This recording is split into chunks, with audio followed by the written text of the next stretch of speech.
Hi there, and welcome back to See and Free Studio. This is the place where we come to talk about what makes us unique, special, and different.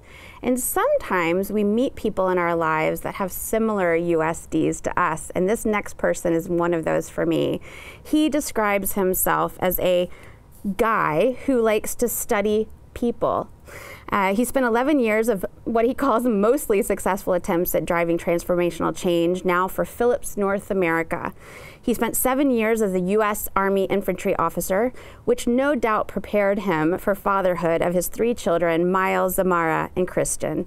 Joining us from Atlanta today, please welcome my friend, Wil Ramos. Hi, Jen. How are you? I'm good. How are you?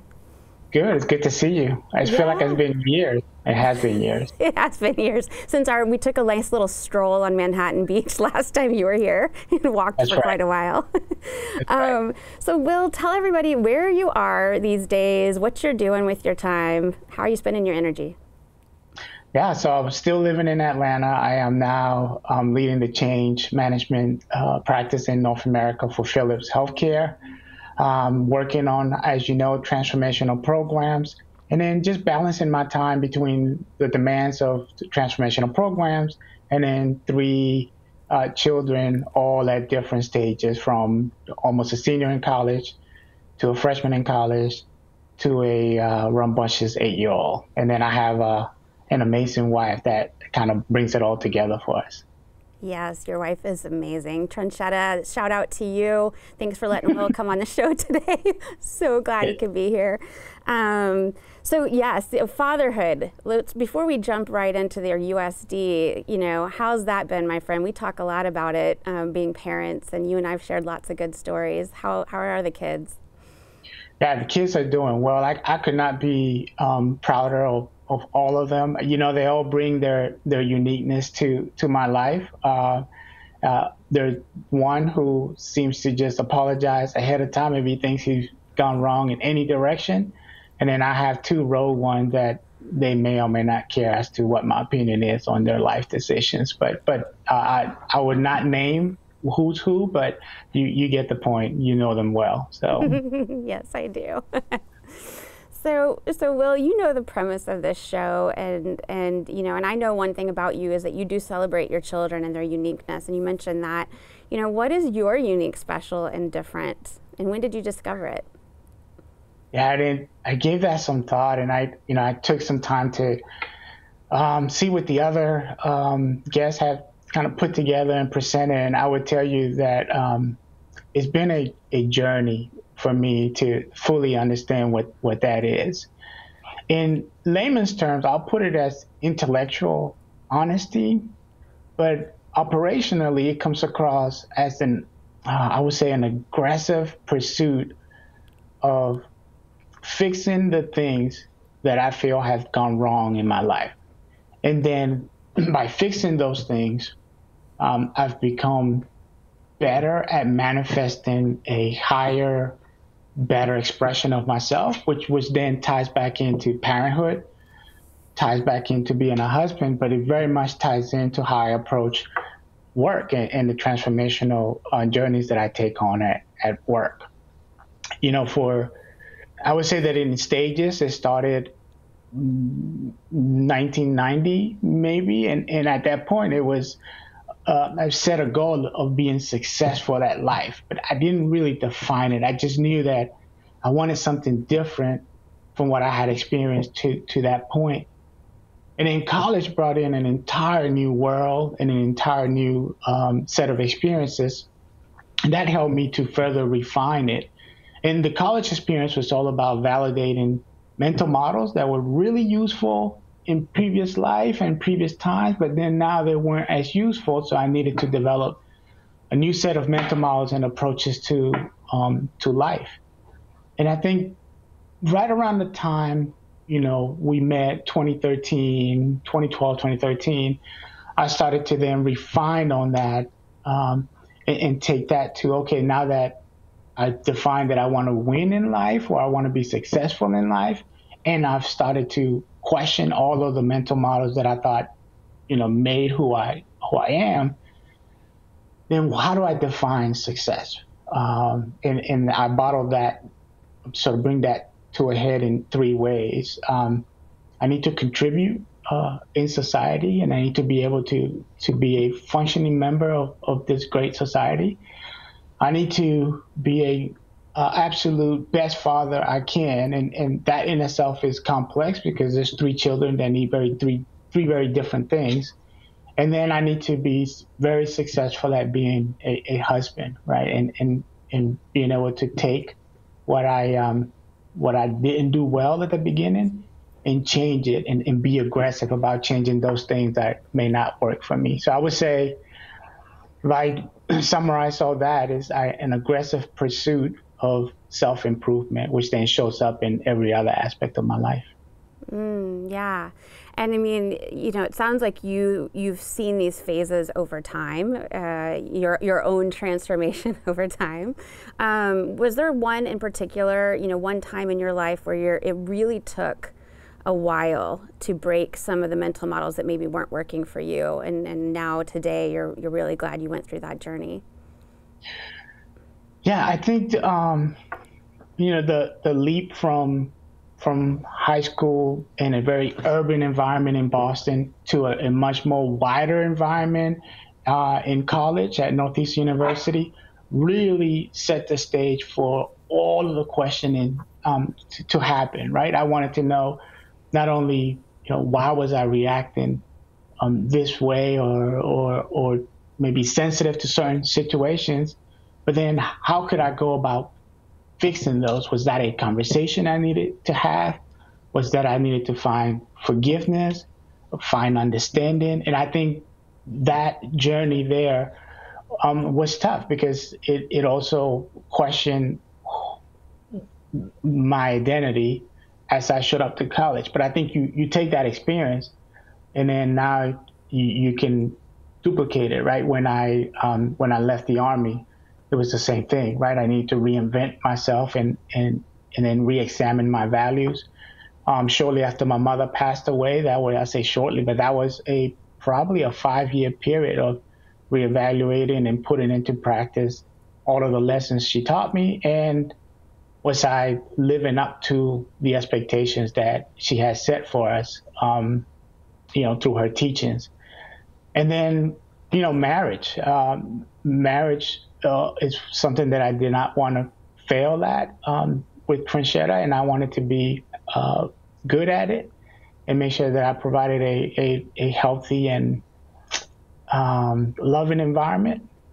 So I needed to reinvent myself again, right? And in that last one, I often see myself as a can-do problem solver, but maybe sometimes I lack the empathy needed to connect, and I needed to work on that. And that was one specific example of how I went about on a journey to change that and show more empathy and show more love and understanding in that relationship. Yeah, well, and, you know, it's always easier when it's just you looking in the mirror. When you have to join somebody else and try to be better for them and in that relationship, it can be a lot harder. I think you and I have had many conversations about that. You know, as your kids, Miles is now in college, like you talked about, you know, what do you want to impart on them as they think about figuring out how to improve themselves, question their values? How do you help them to do that? Yeah, I think the one lesson that I want to pass on to them has been the biggest lesson for me, and it's all about being your own personal subject matter expert, right? I always say that there's three things that I can talk about without any preparation. That's me, that's my family, and that's change management, right? We can just have a plain out conversation about that.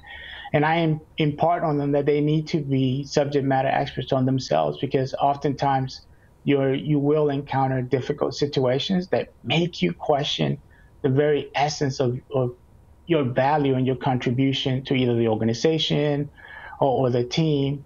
And you need to be okay with, hey, I am who I am. I like who I am. I just don't fit with that team. the conversely, I am who I am, and this is how I bring value, and this is how I can be successful within this team environment. And so, if there was one lesson I wanted them to take away from my life experience, would be just that, be your own subject matter expert and understand yourself very well. Yeah, I like that. And you talked about change management, and I know that's what you do at Philips, and I've known you in doing that same practice. Can you explain to people, this is something I know is a challenge, Will, but can you explain to people what is change management and what do you do? Yeah, oftentimes it starts with aligning the interests of the organization with that of the stakeholders or employees, and getting a unified plan where we all can march in the same direction. And that's a good sort of overarching theme. I think as you dive deeper into that, I spent a lot of time communicating clearly and establishing project plans that mitigate fear and the risk associated with taking a step in a new direction, a new product, a new way of working. There's so much that goes into, I have a job or I'm an employed here or there, right? And so for Phyllis, as an example, there are folks who spent a lot of time, have a big allegiance to the company. And when we introduce change, it most certainly questions their entire existence within the organization, not necessarily life. But I work very hard to mitigate those fears. And then, right, once we mitigate those fears and answer the questions, we prepare people to be successful and create value in that future state. Yeah, that's great. And, you talked about mitigating fear. Do you feel like that's something that you've mastered in your journey of kind of exploring yourself? And was there a point at which you knew that you could do that for yourself? Yeah, so the way I like to say is that I respect fear. I don't fear, right? So I have a healthy respect for it, and I understand what it can do. And I've worked at acknowledging my fear, and sometimes even doing the self-talk where I tell myself, I know you're nervous, but this is nothing new, or maybe this is absolutely new, and we're going to give it our best, and we'll see how things turn out. And I think that's part of the introduction in my bio, is that I like to say that I've been mostly successful at introducing and managing change initiatives, because change and transformational initiatives are hard and unknown, and it takes a level of courage to take them on and say, hey, I'll lead that program and I'll figure it out as I go along, for the most part, right? Same thing with life, new opportunities, new experiences, being able to have the self-confidence to get there. And I would tell you that on that self-confidence piece, so much of it has to do with, for me personally, having a really strong family structure that was there and provided me a safe environment to venture out. But specifically, if I drill down into that, it was the women in my life, right? My mother, my sister, my wife, you. I mean, countless of women who were able to speak the truth to me, provide me the necessary feedback that I needed, and feedback is a gift, and then be able to encourage me to implement that feedback and implement that change in my life. Yeah, that's great, and thank you. I am the one that's always saying feedback's a gift. It doesn't always feel like a gift in the moment, but it is a gift. But that's great. Well, you do have some very powerful women in your life. I know just a few of them, and I know that to be true. This is a part of the story in the time that we're together that I'd like to ask a random question and get your thoughts on it. Would you pick a number between 1 and 25?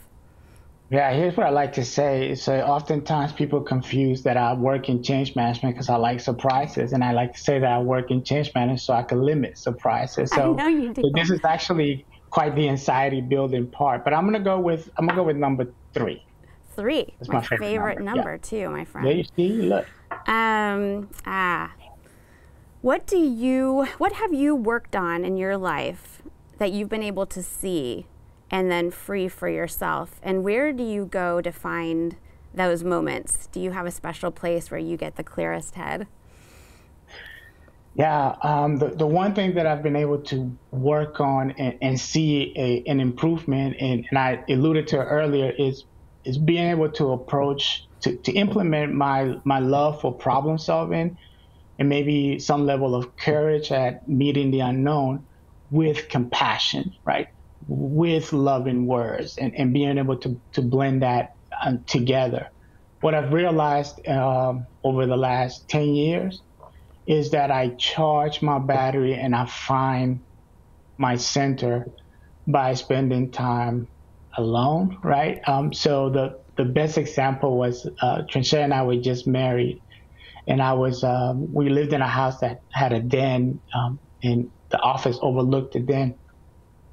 And I was sitting in the den, no TV on, no lights on, and I was like in, dare I say it, hog heaven, right? And I was just completely happy.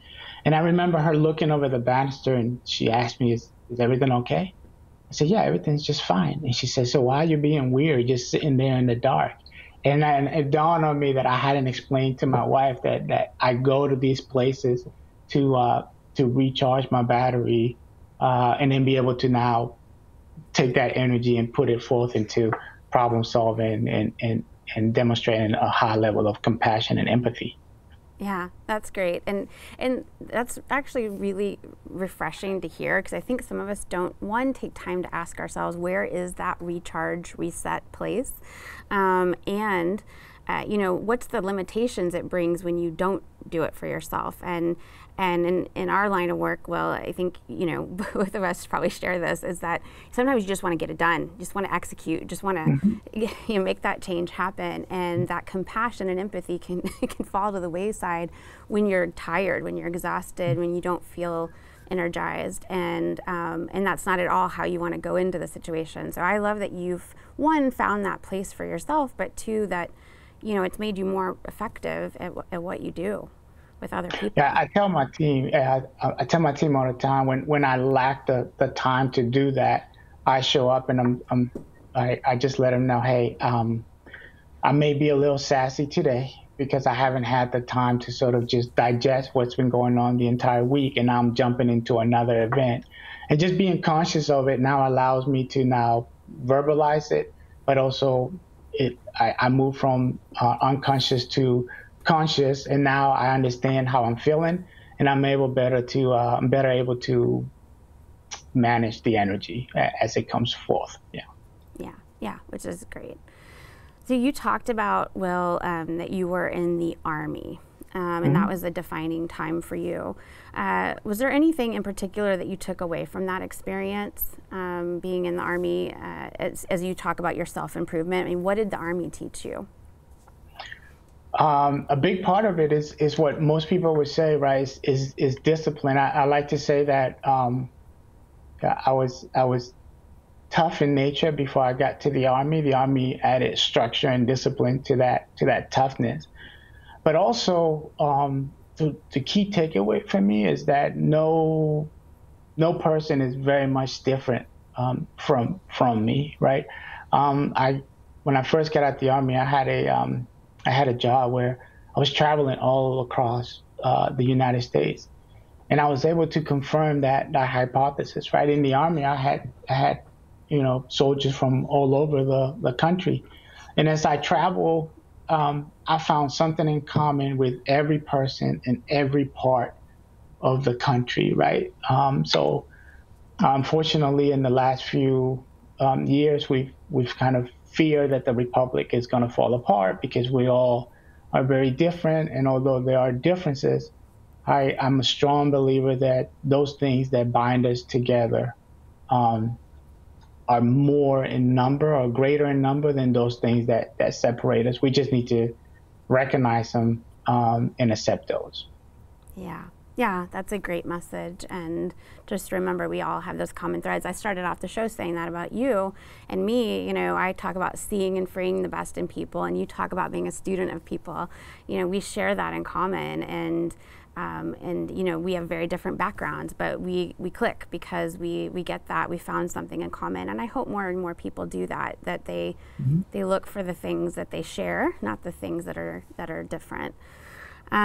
Wil, one of the organizations that you'd like to support, and you support a few, and you mentioned that that's one of your, you know, your focuses is to contribute to society. But one of those organizations is the Veterans Empowerment Organization. Would you share with us a little bit about what is the organization, what do they do, and how can we support them?